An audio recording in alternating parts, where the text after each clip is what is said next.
Assalamualaikum warahmatullahi wabarakatuh. Selamat pagi. Hari ini hari Rabu tanggal 8 Oktober tahun 2025. Yang terhormat Bapak atau Ibu penilai ujian kinerja PPG SKI batch 3 tahun 2025. Perkenalkan, saya Imam Maulana dengan nomor induk mahasiswa 2501 09112849. Saya mahasiswa PPG SKI di LPTK UIN Maulana Malik Ibrahim Malang tahun 2025. Sekaligus sebagai guru SKI di MAN 1 Bekasi, Kecamatan Cikarang Utara, Kabupaten Bekasi. Pada video uji kinerja kali ini, saya membawakan materi peradaban bangsa Arab sebelum Islam. Materi kelas 10 semester ganjil. Terima kasih. Wassalamualaikum warahmatullahi wabarakatuh. Waalaikumsalam. Ista'iddu. Siap. Qiyaman.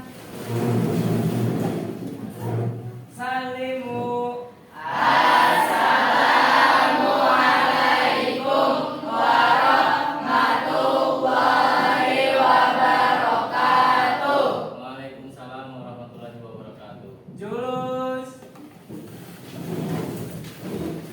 Iqra' wa Bismillahirrahmanirrahim. Raditu billahi rabban wa bil islami dinan wa bi Muhammadin nabiyya wa rasulah. Rabbi zidna ilman warzuqna fahman birahmatika ya arhamar rahimin. Baik anak-anak, selamat pagi semuanya. Gimana kabarnya hari ini?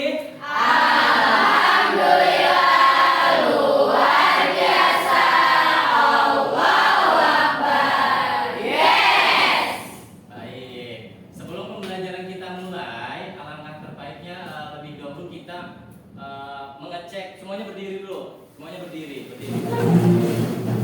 Kita ngecek kebersihan dulu. Silakan dilihat bagi ada yang di kolong mejanya kotor, boleh dibersihkan. Gimana? Semuanya sudah bersih?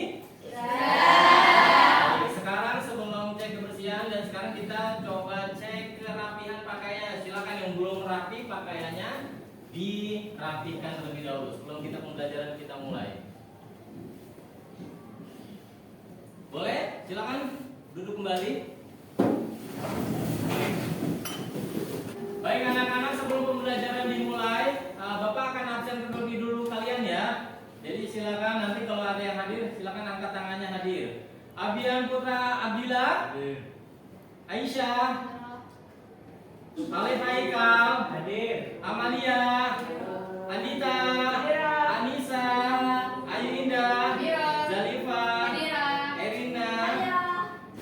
Baik, hari ini kita setelah memasuki kembali materi sejarah kebudayaan Islam, yang mana kemarin kita telah mempelajari materi. Ada yang tahu kemarin apa materinya?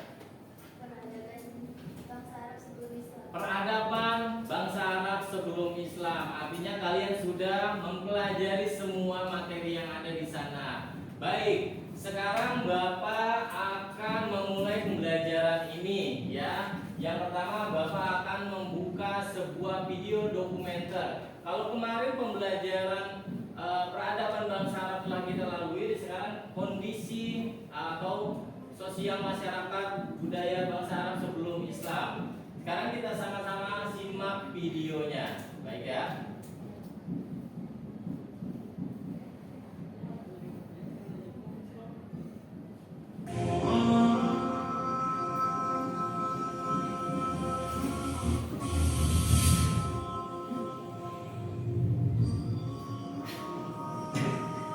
Kehidupan bangsa Arab sebelum diutusnya Rasulullah Muhammad SAW umat Islam masuk di Jazirah Arab di zaman Nabi Ibrahim alaihissalam, akhlak mulia tersebar. Penduduk lembah Mekah mengenal tauhid dan jauh dari kesyirikan. Beberapa masa setelah wafatnya Nabi Ibrahim dan Ismail alaihissalam, terjadi perubahan besar di tanah Mekah. Agama tauhid tergerus oleh ombak kesyirikan.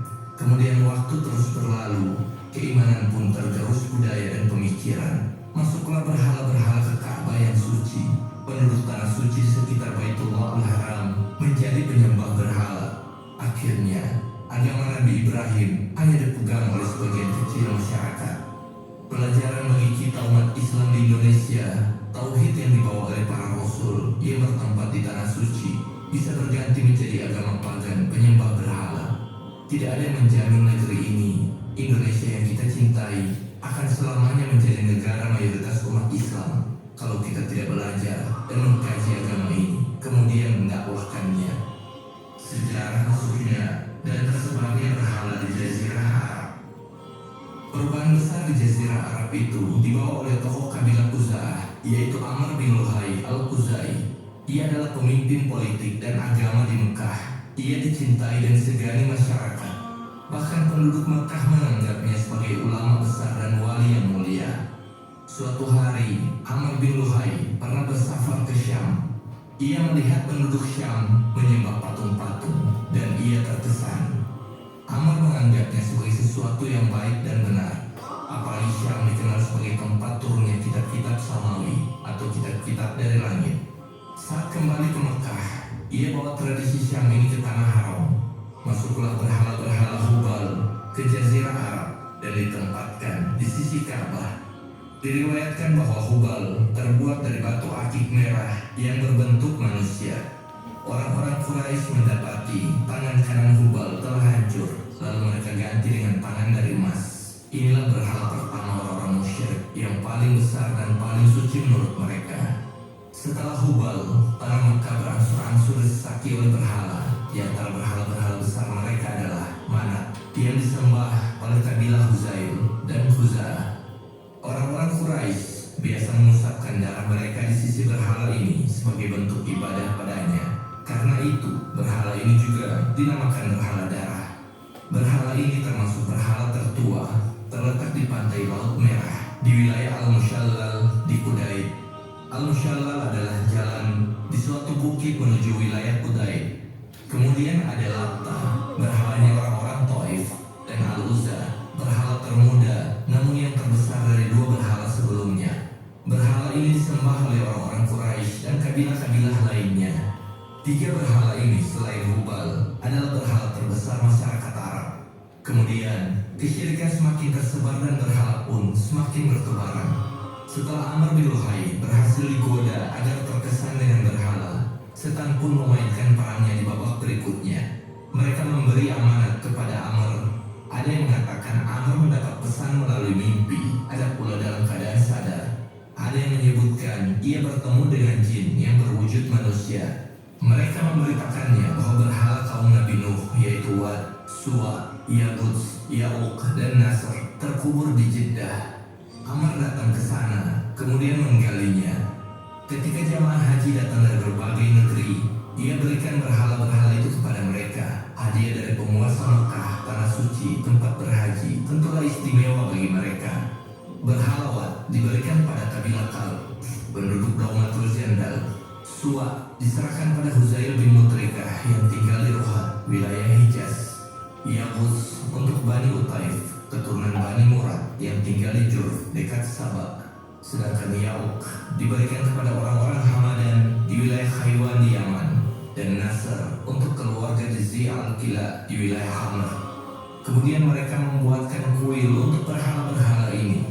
Mereka mengagungkannya sebagaimana mengagungkan Ka'bah, walaupun mereka berkeyakinan Ka'bah yang lebih utama. Dakwah Amr bin Luhai kian tersebar di Jazirah. Kabilah-kabilah lainnya meniru apa yang dilakukannya. Mereka menjadikan patung sebagai sesembahan, membangunkannya kuil, dan memberinya nama-nama. Walaupun berhala kian marak, namun masyarakat Arab tetap mengagungkan Ka'bah. Baik, sudah cukup video dokumenternya. Gimana? Sudah ditonton semuanya? Sudah. Sedikit penjelasan penjelasan dari Bapak ya. Jadi kita sekarang masuk ke kepercayaan bangsa Arab sebelum Islam. Jadi pada mulanya itu, pada awalnya itu bangsa Arab itu telah mengikuti ajaran agama Nabi Ibrahim alaihi salam, ya, dan Nabi Ismail alaihi salam. Oleh karena itu sejak ajaran tauhid ini mulai masuk, sudah tertanam di masyarakat bangsa Arab, ya, ajaran Nabi Ibrahim alaihi salam ini disebut dengan ajaran agama Hanif yang artinya benar dan lurus. Jadi dulu itu Nabi Ibrahim itu sudah punya agama yang sudah disebarkan ke bangsa Arab. Jadi makanya kenapa Pak sampai mereka itu menyembah berhala? Karena satu, masyarakat Arab ini saking kecintaannya dengan batu yang berada di wilayah Ka'bah atau di sisi-sisi Ka'bah, sampai mereka itu menyembah hal-hal yang mereka sukai, yang mereka cintai, itu mereka menyembahnya. Jadi sampailah terjadilah mereka menjadi penyembah berhala. Nah, lanjut lagi. Jadi pergaulan dengan bangsa lain itu mempengaruhi kepercayaan mereka, ya. Setelah berjalan berpuluh-puluh abad, ajaran tersebut mulai itu diputarbalikkan lah. Mulai diputarbalikkan. Ada yang menambahkan agama apa, Pak? Ya ajaran agama Hanif ini yang dibawa oleh Nabi Ibrahim alaihissalam ini diputarbalikkan, ditambahkan, dikurangkan, karena menurutnya ajaran agama Hanif ini mungkin tidak sempurna katanya. Jadi makanya mereka itu saking tidak mau menyembah, akhirnya mengikuti ajaran agama Nabi Ibrahim, akhirnya mereka menjadi penyembah berhala. Lalu selanjutnya, menurut Ibnu Qalbi, yang menyebabkan bangsa Arab menyembah berhala dan batu-batu yang di tanah haram sekitar Ka'bah dengan maksud untuk menghormati tanah mereka, tanah haram mereka, ya, yang ada untuk memperlihatkan cinta mereka terhadap kota Mekah, ya. Kemudian dikelilinginya seperti mengelilingi Ka'bah, batu-batu itu, batu-batu berhala. Nah, lanjut lagi. Jadi bangsa Arab itu mulai menyembah berhala ketika Ka'bah itu berada di bawah kekuasaan Jurhum. Jurhum itu apa? Kemarin ada yang tahu nggak? Jurhum adalah apa? Penduduk Yaman yang menetap di kota Mekah. Betul. Jadi penduduk Jurhum ini adalah penduduk Yaman yang meninggalkan kota Yaman lalu menetap di kota Mekah. Nah, pasukan yang dipimpin oleh Amr bin Lu'ay al-Hujai ini dari keturunan Huja'ah datang ke Mekah dan berhasil mengalahkan Jurhum. Artinya tidak boleh ada orang lain yang menginjak tanah Mekah selain bangsa Arab itu sendiri. Lalu selanjutnya, kemudian Amr bin Lu'ay al-Hujai meletakkan sebuah berhala besar bernama Hubal. Hubal, ingat ya, berhala Hubal besar yang terbuat dari akik, berbentuk manusia, berwarna merah merona. Nah, setelah itu ia menyeru kepada penduduk lain seperti penduduk Alata yang ditempatkan di Taif. Berhala Alata ini ditempatkan di penduduk Taif. Jadi Taif ini adalah kaum Taif yang mempunyai berhala namanya Alata, gitu. Tadi Amr bin Lu'ay al-Hujai itu mempunyai berhala namanya Hubal, berhala yang paling besar. Lalu selanjutnya, menurut Sakib, penduduk Taif, Alata ini adalah berhala yang paling tua. Nah, Al-Uzza tempatnya ada di Hijaz, kedudukannya sesudah Hubal, mana tempatnya di kota Madinah. Manat ini dimuliakan oleh penduduk Yasrib. Begitu. Lalu selanjutnya ada beberapa bentuk pemujaan. Jadi bangsa Arab dulu itu saking menyembah berhala, mereka juga menyembah pemujaan. Pemujaan itu menyembah apa saja. Yang pertama ada apa saja kemarin sudah kita pelajari? Menyembah malaikat. Lalu buka bukunya. Menyembah jin, roh dan hantu. Lalu menyembah bintang-bintang. Lalu menyembah berhala. Yang terakhir agama Yahudi dan Nasrani. Jadi ini adalah penganut. Jadi kalau agama Yahudi dan Nasrani ini adalah penganut, ya. Lalu selanjutnya, ya, karena apa? Karena memang sebagian orang itu masih mempercayai bahwa makhluk gaib atau alam gaib ini dapat melalui jalan pintas untuk menempuh kekayaan, menempuh kesehatan. Jadi makanya mereka masih banyak yang menggunakan para leluhur nenek moyang mereka. Sampai saat ini pun masih ada. Jadi makanya kita harus bisa bertakwa kepada Allah Subhanahu wa taala dan juga selalu beriman, ya. Jadi agar hati kita tuh terjauh dari dari hal-hal yang menganggap bahwa itu tuh adalah baik gitu. Jadi kita semoga dijauhkan dari itu semua, ya. Jadi biar bagaimanapun Allah lah penolong dari segala penolong, ya. Jadi bentuk kecintaan kita terhadap Allah itu harus diwujudkan juga, dan juga kecintaan kita terhadap Rasulullah atau Nabi Muhammad SAW harus diwujudkan juga. Oke. Selanjutnya yang ketiga, apa yang ketiga? Menyembah bintang-bintang. Jadi menganggapnya bahwa yang berada di langit itu adalah Tuhan mereka. Yang sekiranya mereka menganggap yang bersinar di malam hari, yang bersinar di siang hari itu adalah bintang, ya. Jadi bintang-bintang itu adalah menganggap bahwa itu adalah sebuah kekuatan dari dewa, sebuah kekuatan dari Tuhan. Yang apa? Yang mempengaruhi kehidupan mereka semuanya. Oke, lalu selanjutnya berhala, ya. Menyembah berhala tadi sudah Bapak jelaskan di belakang bahwa menyembah berhala itu. Sekarang Bapak tanya dulu, ada berapa berhala yang kalian ketahui? Siapa yang mau jawab? Ada berapa berhala yang kalian ketahui? Tadi kan sudah ada. Ada 3, silakan sebutkan. Uzza, Hubal, dan Manat. Ya. Jadi memang berhala ini sudah ada sejak sebelum Islam masuk, ya. Jadi makanya tadi Anda sudah nonton tentang video dokumenter sejarah peradaban pra-Islam ini, bagaimana bentuknya itu penjelasannya di kota Mekah, bangsa Arab sebelum Islam seperti apa. Oke, lanjut ke keadaan materi selanjutnya. Next. Oke. Sekarang Bapak akan buka presentasi, ya. Kalian simak, ya. Kalian simak. Peradaban Islam itu sudah. Baik, sekarang Bapak mempunyai sebuah presentasi, ya. Jadi yang pertama ada bab 1, kebudayaan masyarakat Arab sebelum Islam. Lihat. Sebelum kedatangan Islam, kehidupan masyarakat Arab dikenal dengan zaman jahiliyah. Jahiliyah itu yaitu minimnya pengetahuan mereka, atau bisa disebut dengan zaman kebodohan, ya. Mereka tentang keesaan Allah Subhanahu wa taala serta tentang aturan hidup, tentang bermasyarakat. Mereka hidup bebas tanpa aturan sehingga kebiasaan seperti berperang, berjudi, bermabuk-mabukan, bahkan saling menghilangkan nyawa dianggap sebuah perbuatan yang lazim. Karena memang sudah kebiasaan bangsa Arab itu seperti itu dulu. Jadi zaman jahiliyah makanya disebut zaman kegelapan, zaman kebodohan. Jadi semua orang itu belum punya yang namanya hati nurani, ya. Nah, di samping perilaku jahiliyahnya, masyarakat Arab dikenal memiliki kebudayaan yang positif. Ingat, ya, walaupun keburukannya, tingkah lakunya buruk, jadi masyarakat Arab ini dikenal memiliki kebudayaan yang positif dan berakhlak mulia, seperti memiliki memiliki jiwa kesastraan yang tinggi serta sifat yang dermawan. Baik, lanjut.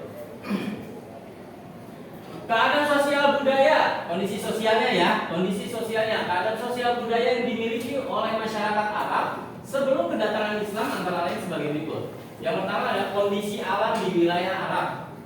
Khususnya daerah Mekah terdiri dari gurun pasir yang panas dan gersang. Yang kedua, kaum perempuan menempati kedudukan yang sangat rendah dalam kehidupan sosial bangsa Arab.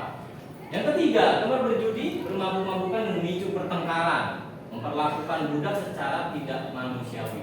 Namun mereka menjunjung tinggi sifat dermawan, ya, jadi suka menolong, seperti memuliakan tamu. Mereka juga memiliki jiwa seni dan sastra yang tinggi, terutama dalam bentuk syair. Syair itu lantunan atau alunan nada, gitu, ya. Jadi kayak semacam sajak puisi tapi dilanjutkan, ya. Lalu yang ke selanjutnya, ini ada B, kondisi politiknya. Kalau tadi kondisi sosial, sekarang kondisi politik. Bangsa Arab dikenal sebagai bangsa pengembara. Mereka hidup berpindah-pindah dalam pemerintahan. Model organisasi politik bangsa Arab lebih didominasi dengan model kabilah. Kabilah itu apa? Kabilah adalah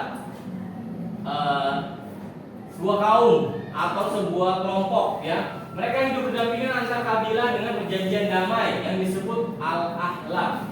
Ya, pemimpin kabilah dipimpin dari kabilah yang lebih tua. Biasanya dari anggota yang masih memiliki hubungan keluarga. Fungsi pemimpin kabilah ini lebih banyak bersifat penengah atau arbitrasi daripada memberi komando yang tidak berwenang untuk memberikan perintah atau hukuman kepada anggota kabilah lainnya. Oke, baik anak-anak, sekarang kita saatnya untuk berdiskusi tentang pemaparan kebudayaan masyarakat Arab sebelum Islam. Jadi silakan buat kelompok 4 kelompok. Yang pertama ada kelompok tentang letak geografis kebudayaan masyarakat atau masyarakat Arab sebelum Islam. Yang kedua itu ada ekonomi. Yang ketiga itu ada sosial. Dan yang keempat itu ada kebudayaan. Baik, sekarang kita akan diskusi membagikan 4 kelompok. Sudah dibuat? Sudah. Bapak akan memberikan LKPD-nya ya. Silakan diisi lalu nanti dipresentasikan ketika sudah selesai mengisi soalnya ya.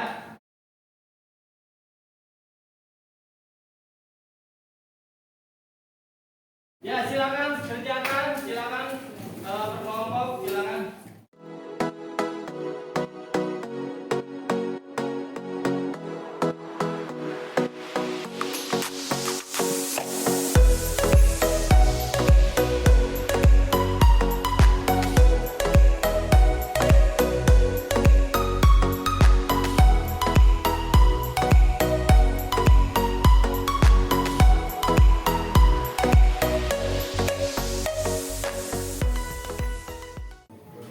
Baik anak-anak, gimana sudah selesai? Sudah. Silakan presentasikan masing-masing tiap kelompok. Silakan untuk kelompok 1 maju.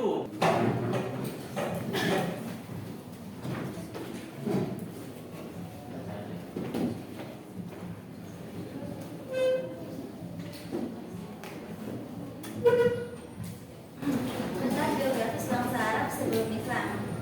Yang dimana semenjak Arab sebelum Islam didominasi oleh kondisi geografis seperti gurun pasir yang luas seperti gurun Rub al-Khali. Lalu yang kedua ada oasis. Tempat dengan sumber air menjadi sumber kehidupan seperti di kota Musa dan itu semuanya ada tinggi. Yang ketiga ada letak strategis. Semenanjung Arab yang ada di pesisirnya dunia antara Romawi, Barat, Syria, dan Afrika. Yang keempat ada kehidupan nomaden dan urban. Kehidupan yang berpindah-pindah untuk mencari air dan banyak makanan. Sekian dari kami, kurang lebihnya mohon maaf. Wassalamualaikum warahmatullahi wabarakatuh. Waalaikumsalam. Baik, kelompok 2 silakan untuk presentasi, silakan. Kelompok 2. Sebelum masuknya agama Islam. Struktur sosial dan politik, sistem kabilah. Masyarakat terbagi menjadi berbagai suku kabilah, masing-masing dengan pemimpin, syekh atau amir yang sangat kuat dalam mengikat anggota.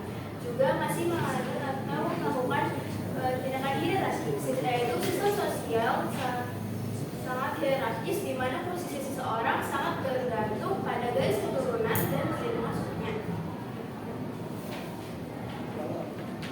Kemudian ada sistem hierarki. Sistem sosial sangat hierarkis di mana posisi seseorang itu sangat bergantung jadi pada garis keturunan dan perlindungan sukunya. Mungkin sekian yang dapat kami sampaikan. Kurang lebihnya mohon maaf. Wassalamualaikum warahmatullahi wabarakatuh. Kelompok 3 silakan.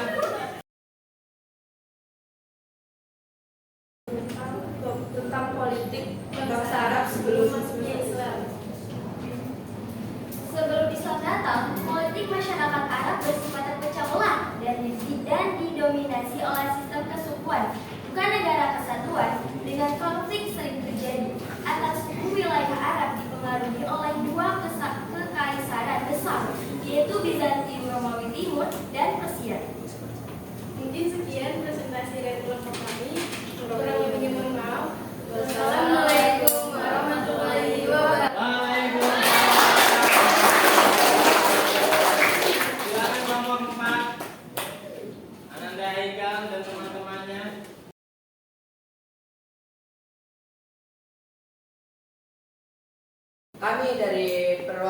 dari kelompok 4 ini mempresentasikan tentang ekonomi sebelum Islam datang. Nah, mata pencarian ekonomi sebelum Islam datang adalah yang pertama peternakan, perdagangan, dan sebagian kecil adalah pertanian karena sebagian besar di wilayah Arab adalah gurun. Pada saat itu perdagangan sangat maju, terutama di kota Mekah yang menjadi pusat jalur niaga internasional.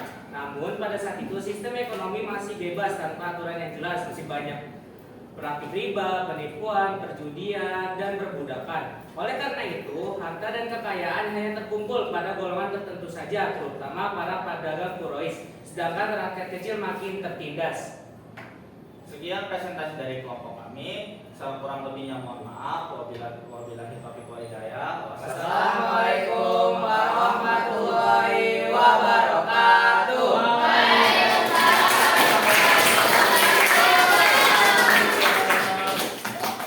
Baik, kegiatan inti pada hari ini adalah kesimpulannya bahwa kita harus bisa pandai dalam membuat atau berbuat sikap kepada diri sendiri. Artinya memang dulu zaman jahiliyah itu di mana orang itu tidak mengenal yang namanya karakter diri sendiri. Jadi semau mereka itu berbuat semaunya. Mereka mau membunuh ya membunuh, mereka mau berjudi ya berjudi, mereka mau bermabuk-mabukan ya silakan bermabuk-mabukan. Karena memang zaman jahiliyah itu atau masyarakat pra Islam itu, jadi masyarakat Arab pra-Islam itu atau sebelum Islam itu, karena memang tingkah lakunya sudah tidak bisa lagi yang namanya dipungkiri bahwa orang Arab atau bangsa Arab itu dulu sangat kejam ya, apalagi sampai yang namanya mengubur bagi perempuan hidup.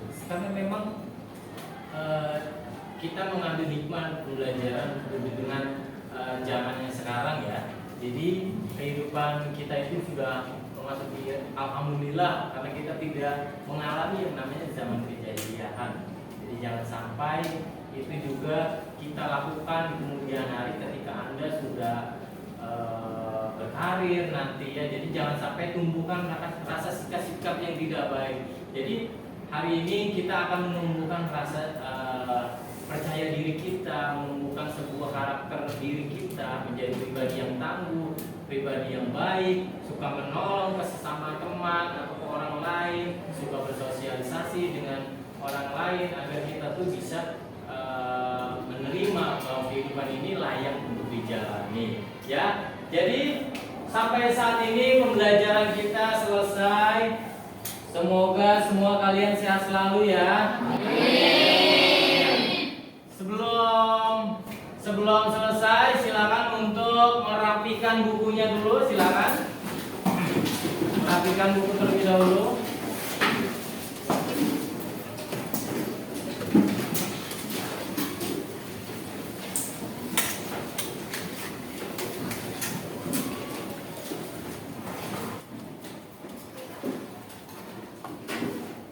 Sudah? Ya, silakan sebelum kita istirahat atau menghentikan pembelajaran pada pagi hari ini, silakan untuk berdoa terlebih dahulu sebelum diselesaikan.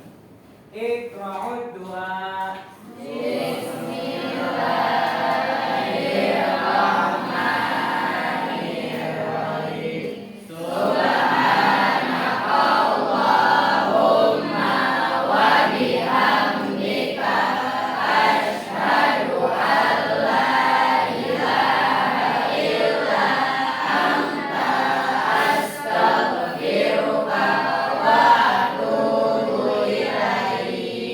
Terima kasih untuk pertemuan hari ini. Semuanya sehat selalu.